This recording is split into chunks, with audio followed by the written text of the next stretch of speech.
Sir. हाँ विनय। Sir, Rohan की लाश को फोरेंसिक लैब भिजवा दिया सर। गुड। सर, हाँ। आसपास कहीं पे सुराग या सबूत भी तो नहीं है।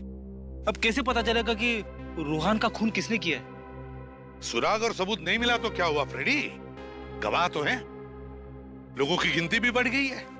किसी ने तो देखा होगा रोहन को और उस लड़की को। कौन सी लड़की सर? जिस लड़की की हम बात कर रहे हैं उसने लाल रंग की स्कर्ट पहनी हुई थी, सफेद रंग की कमीज, एक काला चश्मा लगाया हुआ था और स्कार्फ ओढ़ा हुआ था। मैंने नहीं देखा साहब। मैंने देखा था साहब। साहब, जैसा हुलिया आप बता रहे हैं वैसे हुलिया वाली लड़की को मैंने देखा था। कहाँ देखा था उसे? मेरी चाय की दुकान के सामने एक बस स्टॉप है, वहां पे देखा था साहब।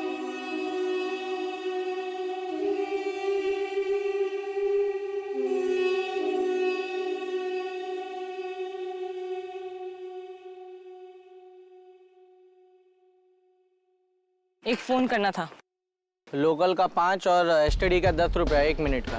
ठीक है।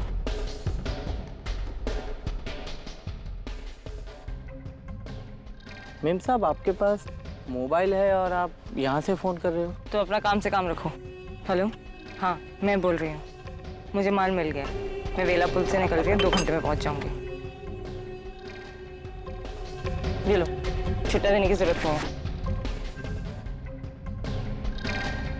अजीब लड़की है।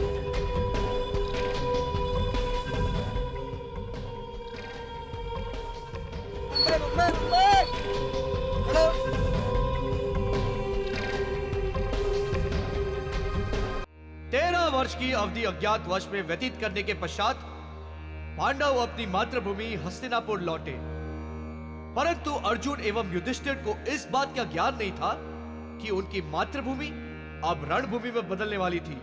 उनके अनुज दुर्योधन तथा दुशासन के हृदय एवं दिमाग पर दुष्टता के भयंकर मेघ छाए हुए थे। उनके हृदय में ईर्ष्या, लालच और स्वार्थ का विष प्रवेश करवा चुके थे शकुनी मामा। ओ बारा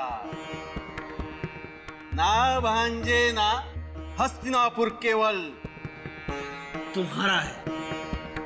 त्रिशंकु समान अवस्था हो चुकी थी भीष्म पिता की। एक दिशा में कौरव और द्वितीय दिशा में पांडव।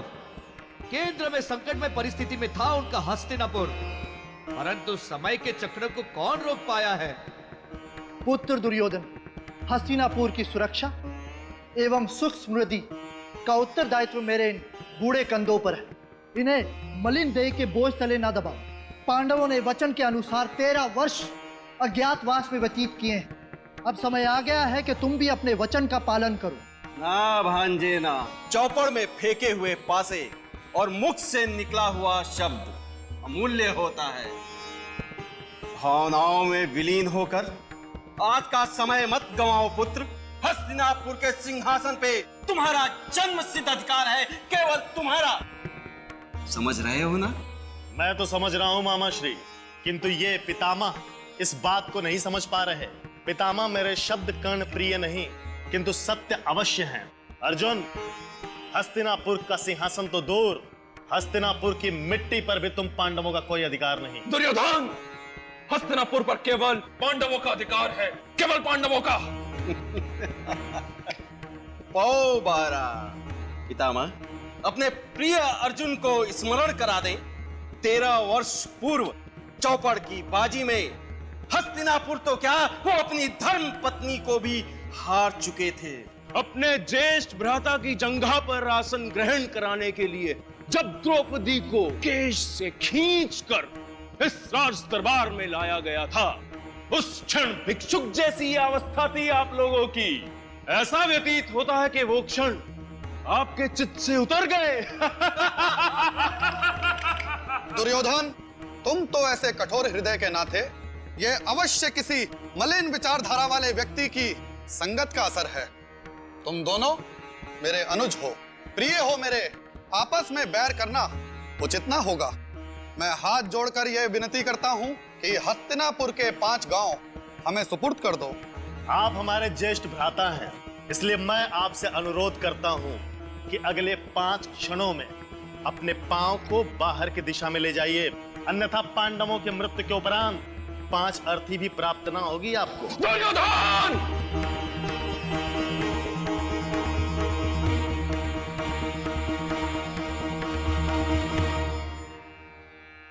अर्जुन को तो गुस्सा आ गया पापा, अब क्या होगा? अब युद्ध होगा, युद्ध, महायुद्ध। तुम अपनी सीमा पार करके अपनी मृत्यु को न्योता दे रहे हो। ना अर्जुन ना, अपने क्रोध पर संयम रखो। नहीं भ्राताश्री नहीं, ये समय संयम रखने का नहीं है, आक्रमण करने का है। आप केवल अनुमति दीजिए। सुनो द्रोणाचार्य के प्रिय शिष्य अर्जुन, तुम अपने ये बाण और अपने भ्राताओं के साथ मुझसे युद्ध करोगे। तुम्हारे पास सेना का बल अवश्य है दुर्योधन, किंतु मेरे पास आत्मबल है। तुम्हारी मृत्यु तो निश्चित है, निश्चित। कार ने तुम्हारी बुद्धि को भ्रष्ट कर दिया पुत्र। नाश काल विपरीत बुद्धि। युद्ध, युद्ध, युद्ध, आक्रमण! तत्पश्चात हस्तिनापुर की धरती पर कटौता के बीज बोए गए और शत्रुता की फसल काटी गई। अतः श्री महाभारत कथा।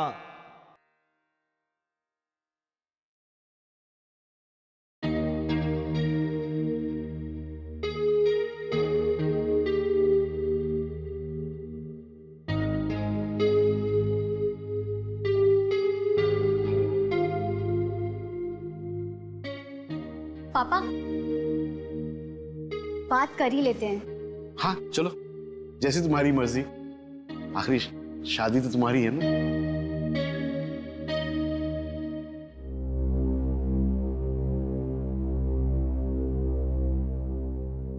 हेलो जी, नमस्ते सेठ जी, मुड्डू बोल रहा हूँ। सॉरी मैं आपका फोन उठा नहीं पाया, मेरा शो चल रहा था।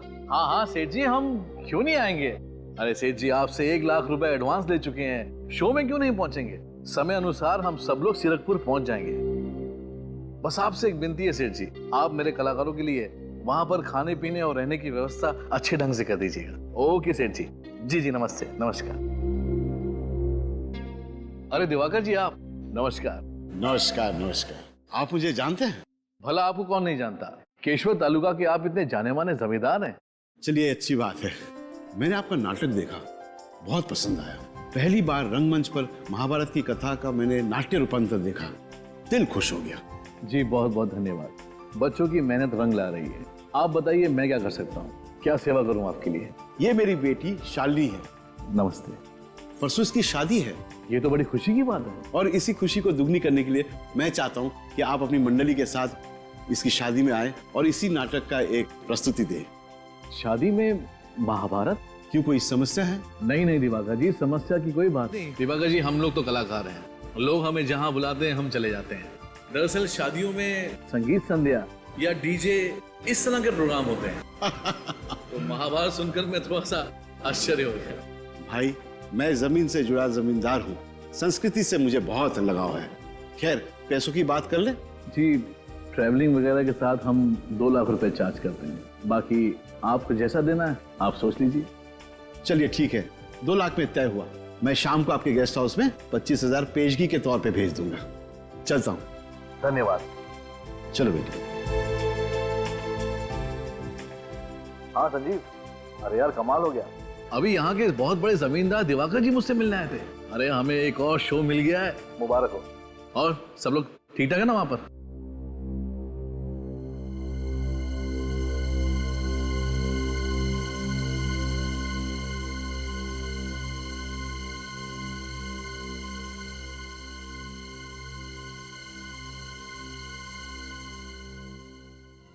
देखो मैं तुमसे पहले भी कह चुका हूं और फिर से कह रहा हूं, ये सब काम अब मुझसे नहीं होगा। और आज रात को ही मैं यहां से वापस जा रहा हूं। मुझे रोकने की कोशिश मत करना, वरना मैं तुम्हारी पूरी पोल खोल दूंगा, चाहे उसके बाद मुझे सजा क्यों न भुगतनी पड़े। मैं तैयार हूं, समझे? समझ गया। तुम्हारे जैसे होनहार कलाकार को मैं खोना तो नहीं चाहता, मगर क्या करूं, जाने वाले को कौन रोक सका है। मतलब क्या तुम्हारा? दुर्योधन का वध वैसे तो भीम ने किया था, मगर अफसोस ये काम अब मुझे करना पड़ रहा है। बेटा के लाश ठिकाने लगा दो।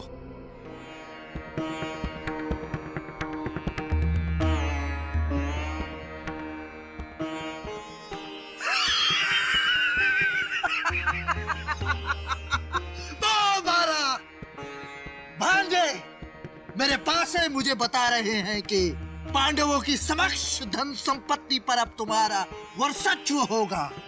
मामा श्री, हमारे भ्राता पांडव निर्धन हो चुके हैं। ऐसा प्रतीत होता है कि अब दांव पे लगाने को इनके पास कुछ भी शेष नहीं रह गया। फिर भी तत्पश्चात खेलना चाहते हैं तो दांव पे क्या लगाएंगे, खुद को या इंद्रप्रस्थ को? दुशासन, यदि तुमने इंद्रप्रस्थ का उल्लेख भी किया तो परिणाम बहुत भयंकर हो सकते हैं। बल का प्रयोग हम भी भली भांति जानते हैं अर्जुन। शांत भांजे शांत, क्रोध केवल बुद्धि को नष्ट कर देता है। पांडव परिस्थिति वश विचलित हो गए हैं, इन्हें क्षमा कर दो। युधिष्ठिर पुत्र, यदि तुम चौपड़ के खेल को छोड़कर जाना चाहो तो तुम अवश्य जा सकते हो, किंतु यदि तुम हारे हुए राजपाट को पुनः प्राप्त करना चाहते हो तो तुम इंद्रप्रस्थ को दांव पर लगा सकते हो। एक दावा पुनः राजपाट तुम्हारा पांडवों का हो जाएगा। नहीं भ्राताश्री नहीं, इंद्रप्रस्थ को हम कदापि दांव पर नहीं लगा सकते। हमारे पास कोई और विकल्प है भी नहीं अनुज। हमारे अधिकार और संपत्ति पर पुनः अधिकार प्राप्त करने के लिए एक दाव और खेलना होगा। चौपड़ का ये खेल पुनः आरंभ किया जाए। इस बार दाव पर क्या लगाओगे पुत्र युधिष्ठिर? दाव पे मैं इंद्रप्रस्थ लगाता हूँ।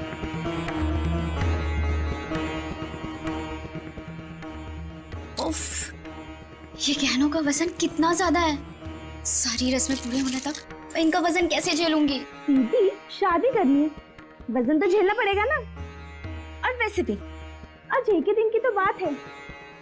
जब आपकी शादी हो जाएगी ना, ये सारे गहने ना मुझे दे देना। अच्छा, मैं इनके वजन झेलने के लिए तैयार हूँ।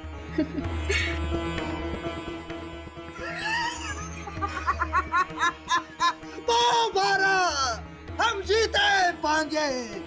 इंद्रप्रस्थ भी गया, अब दांव पे क्या लगाएंगे भ्राताश्री? द्रौपदी को? दुशासन,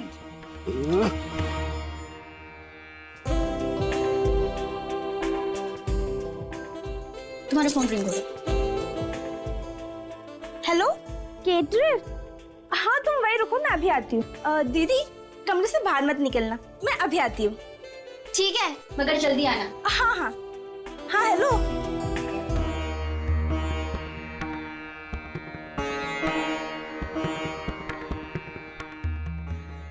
क्या बात है दिवाकर, अतिथियों का स्वागत हम इस तरीके से करेंगे? जी बिल्कुल, वेशभूषा, लाइट, सेटिंग सब कुछ एकदम परफेक्ट है।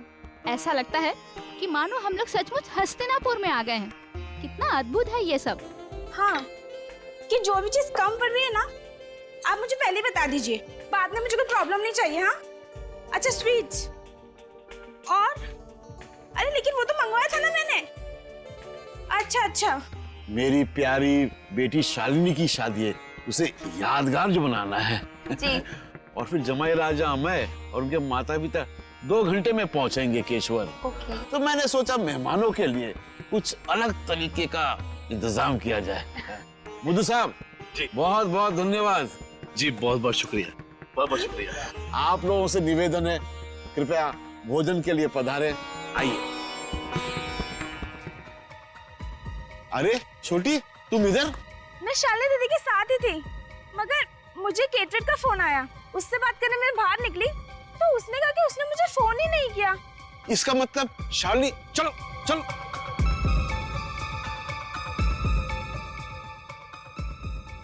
चलो चलो देखते हैं, कहीं कुछ हो तो नहीं गया।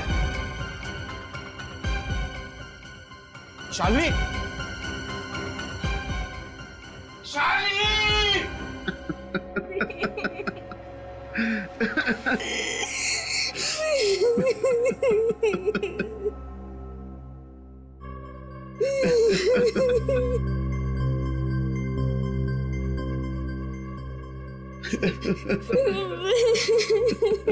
खून की उंगलियों के निशान, इस कांच को उसने कट करके अंदर आया है। वो एक गहना नहीं छोड़ा उसने शालिनी के बदन पर का भी, और ना अलमारी में जितने गहने थे वो भी, सारे के सारे लूट कर गया। सर, खूनी पूरी प्लानिंग के साथ आया था। आश्रया, मौका देख के उसने ये सब किया है। जैसे उसने देखा कि सारे बाराती वहां मंडप में थे शादी के, और ये शालिनी बेचारी अकेली थी, बस उसने अपना काम कर लिया। लेकिन सर, शालिनी के गले पर ये जो निशान है, ये निशान कैसे बना होगा? ये तो बड़ा अजीब सा निशान।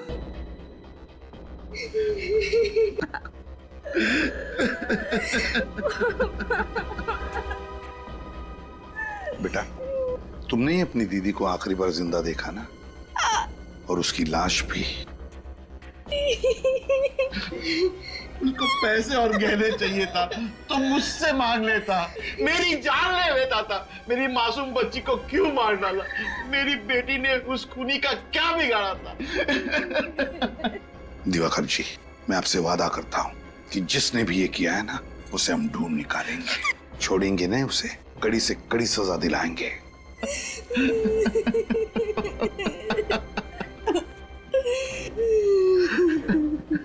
श्रेय, निशान उठाओ। लेकिन सर, एक बात समझ में नहीं आ रही है। क्या? ना कोई हाथापाई हुई, ना किसी हथियार का इस्तेमाल किया गया, फिर शालिनी के गले पर ये निशान कैसे बना?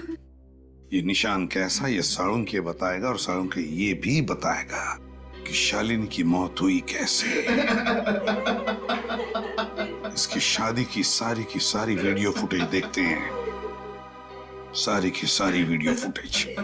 दिवाकर जी ने इतनी कड़ी सिक्योरिटी का बंदोबस्त किया था, उनकी सुरक्षा की जिम्मेवारी आप लोगों की थी, फिर भी इतनी बड़ी लापरवाही होगी। उनकी बेटी का खून हो गया, लाखों के गहने चोरी हो गए, आप लोग कहते हैं आपने किसी बार वाले को अंदर आते जाते नहीं देखा। क्या कर रहे थे आप? हमारा विश्वास कीजिए सर, हम तो कड़ी निगरानी रख रहे थे। शालिनी मैडम के कमरे में इतने सारे गहने थे कि उन्हें कोई बाहर ले जाए और हमारी नजरों से बच जाए, ये हो ही नहीं सकता।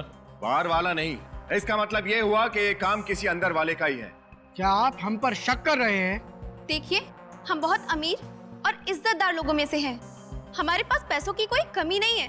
सर, हम तो शालिनी जी को ठीक तरह से जानते भी नहीं थे, हम तो यहाँ सिर्फ नाटक करने आए थे। हाँ सर, जब शालिनी जी का खून हुआ तब नाटक चल रहा था और हम सब लोग वहीं थे।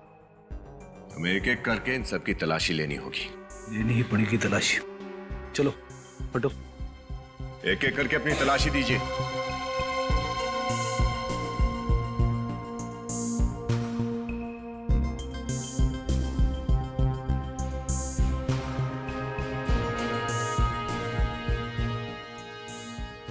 हाथ नीचे, सीधे खड़े, पर्स दिखाइए।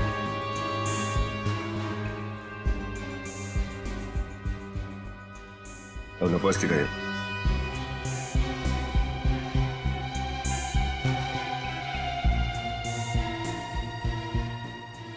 किसी के पास भी कुछ नहीं है। ये गहने गए कहाँ? शालिनी का खून किसने किया? मामला उलझता ही जा रहा है। सीआईडी वाले तहकीकात करने आए हुए हैं। अब सुबह तक यही इंतजार करना होगा। खतरा है, लेकिन कोई ना कोई रास्ता तो होगा। वक्त निकलता जा रहा है। श्रेय, शुरू करो। Sir,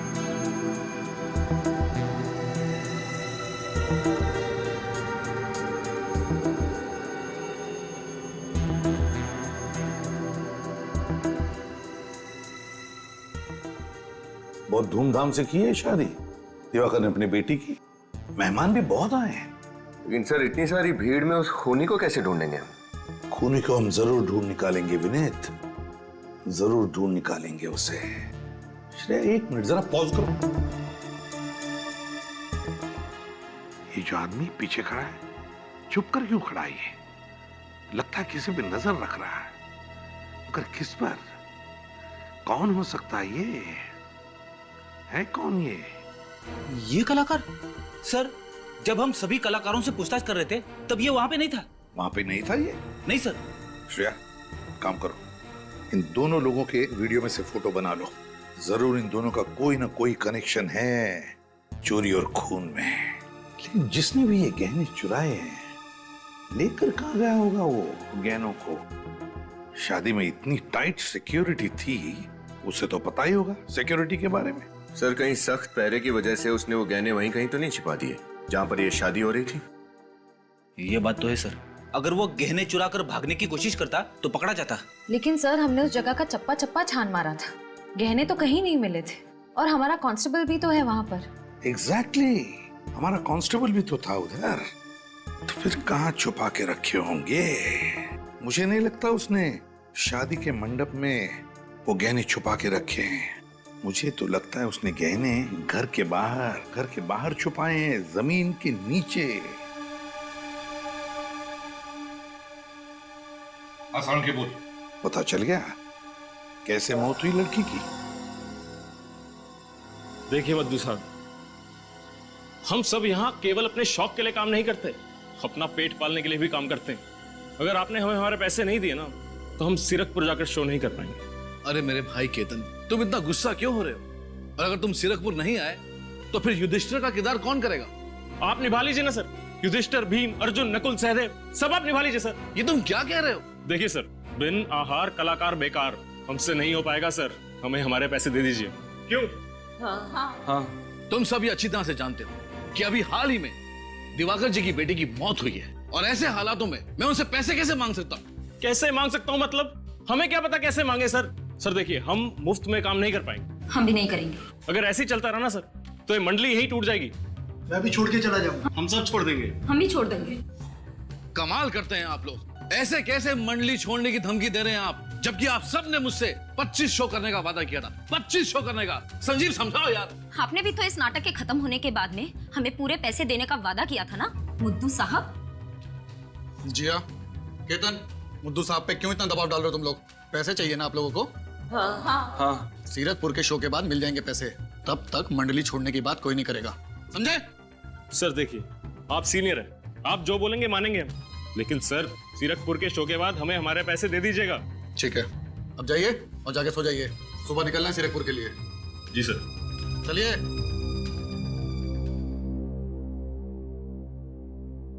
thank you Sanjeev. ये सब लोग सिर्फ तुम्हारी बात सुनते हैं। आज के बाद तुम ही इन सबको संभालो। और हाँ, उस दिनेश को भी पता नहीं बिना बताए वो कहाँ गायब हो गया। कोशिश कर रहा हूं मैं। जाओ तुम भी सो जाओ। Good night. Good night.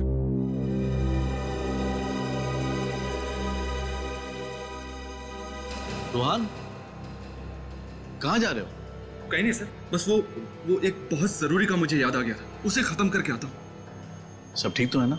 हाँ सर, सब ठीक है, कोई टेंशन नहीं है। मैं अभी आता हूँ। हाँ? और हाँ, जल्दी आना। हाँ सर।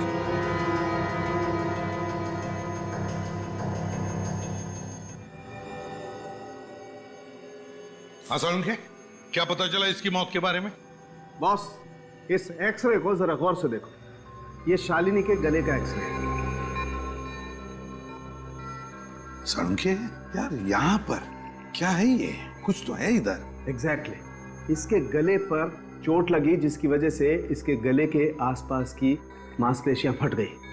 सर, सिर्फ गला घुटने की वजह से किसी इंसान की ऐसी हालत हो सकती है? नहीं, सिर्फ गला घोटने की वजह से नहीं, कुछ और ही चक्कर है ना? बिल्कुल बॉस। इसके गले पर एक हल्की सी चोट का निशान है। इसी जगह पर इसके कंठ पर खूनी ने वार किया, जिसकी वजह से इसकी नस दब गई और कुछ ही सेकंड में इसकी मौत हो गई। तो क्या सर खूनी ने इसके गले पर मुक्का मारा या किसी भारी चीज से वार किया? नहीं श्रेया, अगर खूनी ने इसके गले पर किसी भारी चीज से या किसी नुकीली चीज से वार किया होता बॉस, तो इसका गला बुरी तरह से कट जाता, बहुत बड़ा जख्म बन जाता। लेकिन यहाँ इसके गले पर तो ऐसा कुछ नहीं है। सड़के, अब पहेलियां बुझाना बंद कर और बता क्या हुआ है। ठीक, बताता हूँ क्या हुआ। ये रूमाल, इस रूमाल की वजह से इस शालिनी की मौत हुई है। रुमाल से? हाँ। सर, रुमाल से कैसे किसी का खून हो सकता है? मैं बताता हूँ कैसे हो सकती है। इस रूमाल पे मैंने पत्थर रख दिया और इसे ऐसे बंद करके जोर से घुमाया। इतनी जोर से घुमाया कि इसके अंदर की चीज सीधी जाकर के सामने वाले के कंठ पर लगी। इतनी जोर से कि उसके गले की नस दब गई। नस दब जाने की वजह से उसके दिमाग में ऑक्सीजन का पहुंचना बंद हो गया और ऑक्सीजन की कमी की वजह से उसकी मौत हो गई। यही सब कुछ हुआ इस शालिनी के साथ। बस ये एक बहुत पुरानी तरकीब है जिसका इस्तेमाल चोर किया करते थे किसी की हत्या करने के लिए। कमाल है सर, ना खून खराबा ना कोई हाथापाई और एक ही पल में इंसान की मौत। खून करने का पुराने जमाने का तरीका नए जमाने में। खूनी चाकू से वार कर सकता था, गोली चला सकता था, पर उसने इतनी पुरानी तरकीब का इस्तेमाल किया, क्यों? कोई तो वजह जरूर है श्रेया, कोई तो वजह जरूर है। सर की उंगलियों के निशानों के बारे में क्या पता चला जिन पर खून लगा हुआ था? एक मिनट। बॉस, ये जो निशान है दरअसल ये खून नहीं है। खून के निशान नहीं है? नहीं। मतलब? ये सिंदूर है। ये निशान सिंदूर के हैं? तो क्या खूनी हाथों पर सिंदूर लगा के गया था खून करने के लिए? सर हो सकता है कि खूनी कोई औरत हो, क्योंकि कोई आदमी भला अपने हाथों पर सिंदूर क्यों लगाएगा? लगाएगा, कोई आदमी अपने हाथों पर सिंदूर जरूर लगाएगा। याद करो वो वीडियो, शालिनी की शादी का वीडियो। दुशासन! याद आया विनीत? शालिनी की शादी की वीडियो में एक नाटक चल रहा था, महाभारत का नाटक, और उस नाटक के एक कलाकार के हाथ में सिंदूर लगा हुआ था। सिंदूर। तो कहीं ये खून उस सिंदूर वाले कलाकार ने तो नहीं किया? ढूंढना पड़ेगा इस सिंदूर वाले कलाकार को।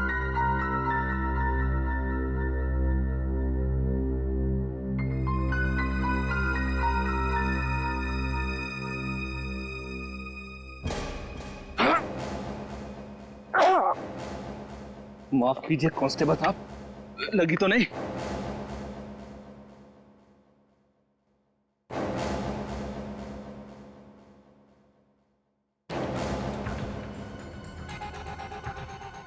सीआईडी के यहां पहुंचने से पहले मुझे अपना काम खत्म करके जल्दी यहां से निकलना होगा। ये रहा।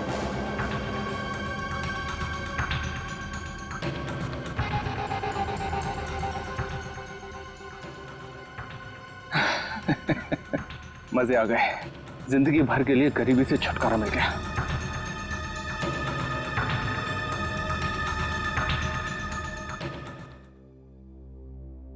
जैसे यहाँ रख दे।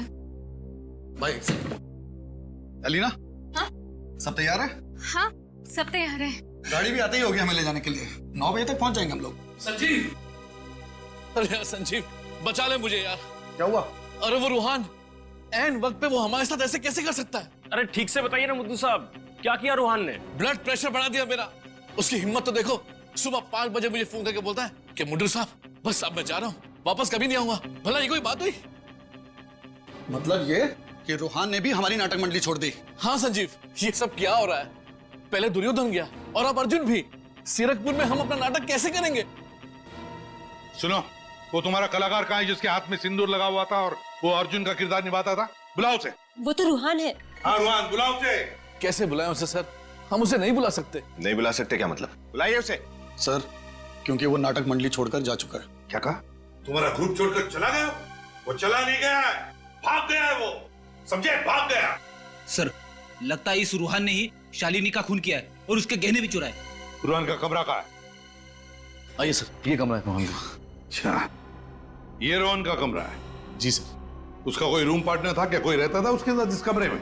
कोई नहीं सर, रोहान यहाँ पर अकेले रहता था। रोहन अकेले ही रहता था? ठीक है, कमरे को अच्छी तरह से छान मारो, एक एक कोना। विनीत, इस बाथरूम चेक करो। Yes sir.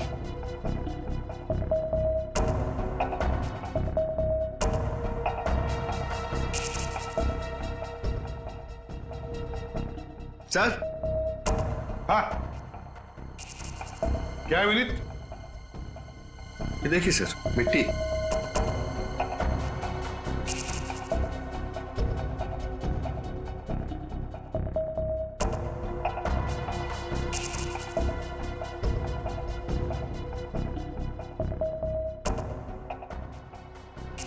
मिट्टी का पानी? ये क्या? ये तो कीचड़ है। बेसिन में तो पानी है ही नहीं। क्या बीच में पानी गया था क्या? जी सर, थोड़ी देर के लिए बंद था। पानी बंद हुआ था, इसका मतलब है रूहान बाहर से आया था, शायद गार्डन में से, हाथ पैर धोने के लिए। गार्डन में से मतलब समझ गए तुम लोग? यस सर, एक बात तो पक्की है, रूहान ने वो गहने वहीं बागीचे में छिपाए हैं। हाँ, बगीचे में, जमीन के नीचे। लेकिन अब तक वो गहने ले नहीं जा सका होगा, हमारा कांस्टेबल जो तैनात है वहां पर।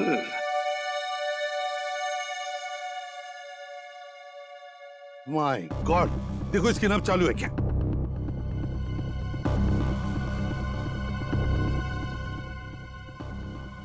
जिंदा है सर। एम्बुलेंस बुलाओ जल्दी। जिसका डर था वही हुआ है। गार्डन की तरफ चलो।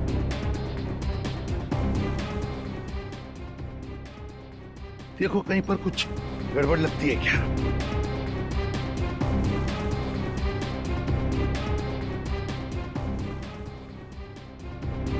जूतों के निशान। ये क्या? यहां भी है। ये देखो इस तरफ जा रहे हैं। ये देखो, देखा? वहां पर मिट्टी खुदी हुई है। अब देखते हैं।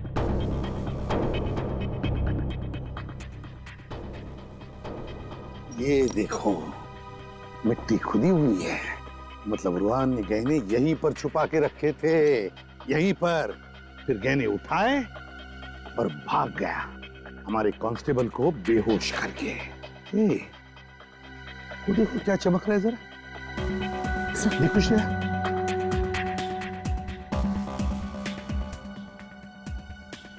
जरी का टुकड़ा। सर, हाँ?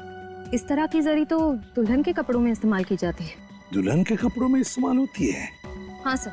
तो फिर इस रूहान ने वो गहने दुल्हन के कपड़े में ही लपेट कर रखे थे यहाँ इस गड्ढे में। तो शालिनी को रूहान ने ही मारा है।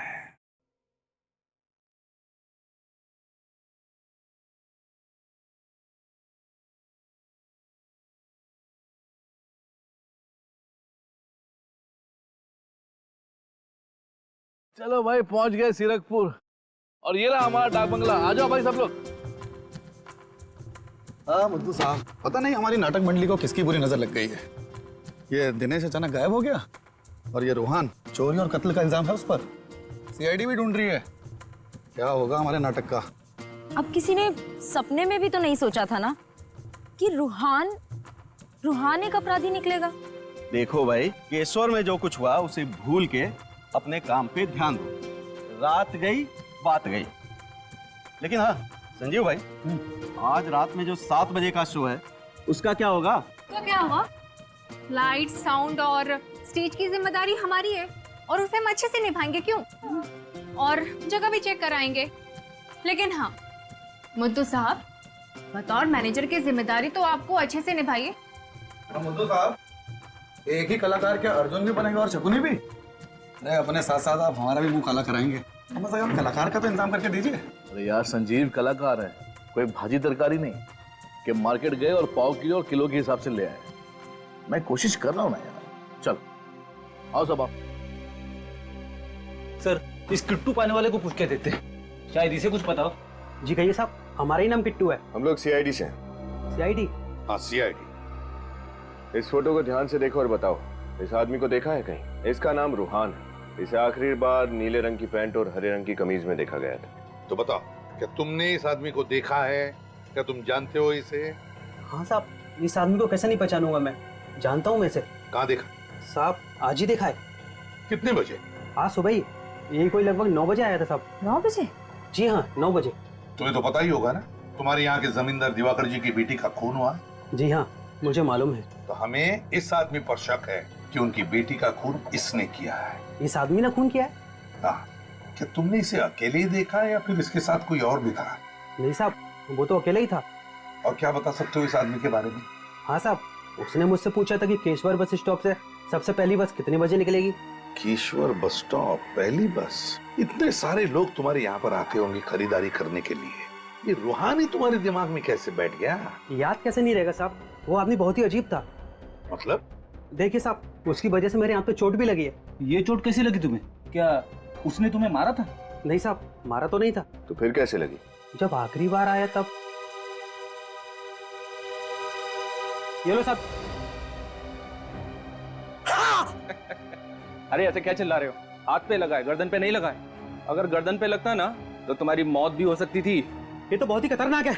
15 मिनट में बस स्टॉप से पहली बस मिल जाएगी आपको। ठीक 6 बजे निकलती है बस। हाँ हाँ शुक्रिया शुक्रिया, जा रहा हूँ। और हाँ, शुक्र मनाओ कि जा रहा हूँ, वापस लौट के नहीं आऊंगा, वरना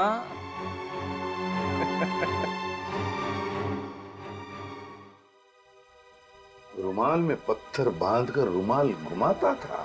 यही है हमारा आदमी, यही है। Thank you. सर कहीं रूहान सारे गहने उस काले बैग में रखकर भाग तो नहीं गया? सारे गहने लेकर भाग गया है वो, मगर शहर की तरफ गहने बेचने के लिए। कलाभवन नाटक मंडली के कलाकार पर शक है मुझे। रूहान नाम है उसका, रूहान। हाँ, वो यहाँ से काले बैग में गहने लेकर शहर की तरफ आ रहा है, वो गहने बेचने के लिए। देखो हाथ से निकलने ना पाए, उसकी फोटो भेज रहा हूं मैं तुम्हें। गुड। और अभिजीत से कहना इस कलाभवन नाटक मंडली का पूरा इतिहास निकालने के लिए, पूरा इतिहास, सिर्फ रूहान पर नहीं, इस नाटक मंडली के सारे कलाकारों पर शक है मुझे। ओके? ईश्वर बस स्टॉप। सर, ये जीवराम जी हैं, ये नचिकेत जी। नमस्ते सर। ये रंगमंच के बहुत पुराने कलाकार हैं। इन्होंने देश भर में नाटक के कई प्रयोग किए। जीवराम जी, नचिकेत जी, हमें आपकी मदद की जरूरत है। अगर हम सीआईडी के कुछ काम आ सके तो ये हमारा सौभाग्य होगा। पंकज,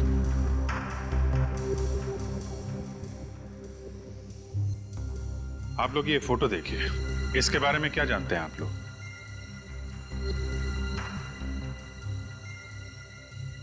क्या बात है, इस फोटो को देख के आपके चेहरे के हाव भाव कुछ बदल गए? आप लोगों के चेहरे देखकर ऐसा लग रहा है कि आप इस नाटक मंडली के बारे में कोई गहरा राज जानते हैं। बताइए, क्या जानते हैं आप? जी, कला भवन रंगमंच की बहुत पुरानी संस्था है। ये तो हम भी जानते हैं जीवराम जी। आप हमें ये बताइए कि आप ऐसा क्या जानते हैं इस मंडली के बारे में जिसे देख के आपके चेहरे का रंग उड़ गया? सर, हमारे नाट्य जगत का सुहाना काल चल रहा था, तब इस कला भवन के कलाकारों ने उस पर ग्रहण लगा दिया। कलाकारों ने ग्रहण लगा दिया? वो कैसे? जी, कलाकारों के रूप में बहरूपिये थे, बहरूपिये। कलाकारों के बेस में ये चोरों की टोली थी। ये क्या कह रहे हैं आप? कला भवन के कलाकार चोर थे? जी साहब। अच्छा, ये लोग सिर्फ छोटे शहरों में ही अपने शिकार करते थे या फिर बड़े शहरों में भी जाते थे? सर, सिर्फ छोटे शहरों में। और उनकी एक खासियत थी, वो नींद में लोगों का खून करते थे और उनके जेवर और पैसे लेकर गायब हो जाते थे। तो फिर ये लोग कभी पकड़े कैसे नहीं गए? पता नहीं साहब, हर बार बच जाते थे। और उस जमाने में ज्यादा पाबंदियां भी तो नहीं थी। उस जमाने में? ये कितने साल पहले की बात कर रहे हैं आप? जी सर, हम 1890 की बात कर रहे हैं। 1890? कलाभवन नाट्य संस्था का आरंभ 1890 में हुआ था। तब उसमें सिर्फ 5 लोग थे। धीरे धीरे संख्या बढ़कर 15 की हो गई। कुछ सालों तक चोरी करने के बाद अचानक एक दिन ये टोली गायब हो गई और फिर 1995 में फिर से कुछ कलाकारों ने मिलकर इसी नाम से संस्था शुरू की। लेकिन सर, आप कला भवन के बारे में इतने सारे सवाल क्यों पूछ रहे हैं सर? नचिकेत जी, कला भवन के कलाकारों ने कला भवन की घिनौनी कला फिर से दिखानी शुरू कर दी है। फिर से शुरू कर दी? जी हाँ। कल एक शादी में नाटक के दौरान उन्होंने दुल्हन का खून कर दिया और उसके गहने लूट लिए। आप दोनों एक बात बताइए, कला भवन के इतिहास के बारे में आपको इतनी सारी जानकारी कहाँ से मिली? नाट्य संग्रहालय में से। उसमें सभी जानी मानी संस्थाओं की जानकारी दर्ज की जाती है। दिवाकर जी की बेटी का खून और चोरी का तरीका उन्हें संग्रहालय से मिला होगा। सर, मुझे नहीं लगता ये मुमकिन है। क्यों? सर, क्योंकि वो संग्रहालय तो कई साल पहले बंद हो चुका है। सर, नाट्य संग्रहालय के बंद होने के बावजूद इन अपराधियों को लूटपाट और खून करने के तरीके के बारे में जानकारी कहां से हासिल हुई? जानकारी तो कहीं ना कहीं से निकाल ली होगी निखिल, लेकिन मुद्दे की बात यह है कि 1890 में कला भवन के कलाकारों ने खून करना और लूटपाट करना शुरू किया था और उन्हीं से प्रेरणा लेके कला भवन की इस नई टोली के किसी कलाकार ने शालिनी का खून कर दिया है। सुनिए। बोलो भाई। जरा अपनी मुंडी ऊपर करोगे? हम लोग सीआईडी से। इस आदमी को देखिए, क्या इसे आपने देखा है यहाँ बस स्टैंड पे? चेहरा कैसे याद रहेगा साहब? इस काउंटर पर इतने लोग आते हैं, कैसे याद हो सकता है? अच्छा, एक बात बताओ, यहाँ से जितनी भी बसें जाती हैं सुबह 9 बजे, क्या वो वापस लौटी है? देख के बताता हूँ साहब। लॉन्ग रूट की 4 बसों को छोड़कर सारी बसें आ चुकी हैं। ये जो बस आ रही है, क्या वो भी यहाँ से 9 बजे गई थी? हाँ साहब, ये 9 बजे गई थी। एक राउंड पूरा करके अभी आई है। Thank you.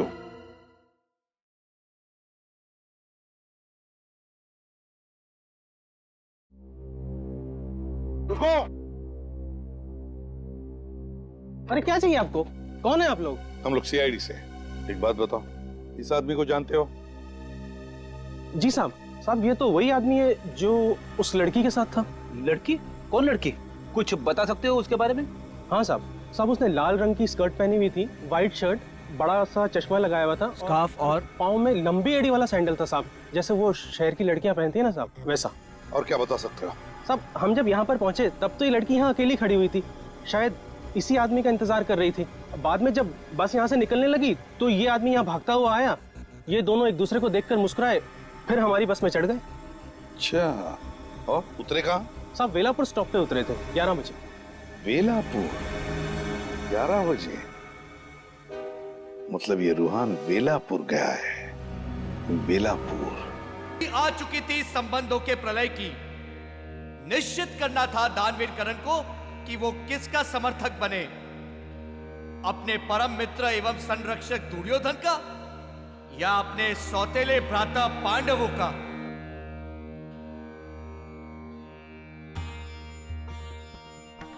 हमारे प्रिय मित्र कर्ण, आप केवल हमारे मित्र ही नहीं, हमारे भ्राता स्वरूप भी हैं। किंतु आज इन परिस्थितियों में हम आपसे एक प्रण की अपेक्षा रखते हैं, मित्रता के बंधन में बद्ध ना करते हुए। यद्यपि आपको कदापि अनुचित लगे तो अवश्य ही हमारे निवेदन को अस्वीकार कर दीजिएगा। प्रण ही नहीं, यदि प्राण भी मांगोगे तो कर्ण के कदम लड़खड़ाएंगे नहीं। सखा दुर्योधन, हमें आभास है कि आपकी मंशा क्या है। मैं सूत पुत्र कर्ण वचनबद्ध होता हूं कि महाभारत के युद्ध में जिस समय तक मेरे शरीर में श्वास रहेगी, शत्रु की तलवार आपके शरीर से रक्त की एक बूंद भी निकाल ना सकेगी।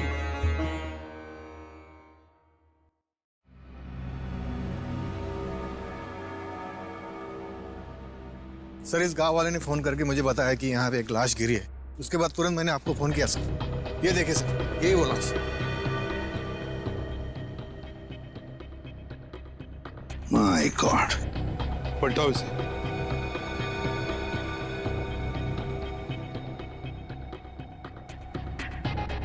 सर ये तो रूहान है। अरे बैग खोलो।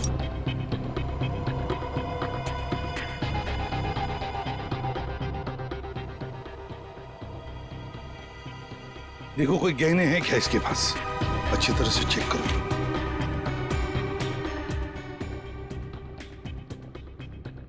नहीं सर, इसकी जेब में भी कुछ नहीं।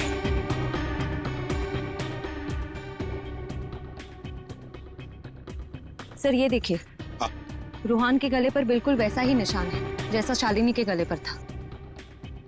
सर वो काला बैग भी कहीं नजर नहीं आ रहा है। वही तो, काला बैग भी नहीं, गहनों का नामो निशान नहीं। इसका मतलब है रूहान का खून उन गहनों के लिए ही किया गया है, और जिसने भी ये खून किया है बड़ी बेरहमी से पॉलिथीन बैग में उसकी लाश को डाल दिया है। किसने किया होगा रिहान का खून? कहीं वो लाल स्कर्ट और सफेद शर्ट वाली लड़की तो नहीं? जरूर उसी लड़की ने खून किया है रूहान का। और है कौन ये लड़की, लाल स्कर्ट और सफेद शर्ट वाली?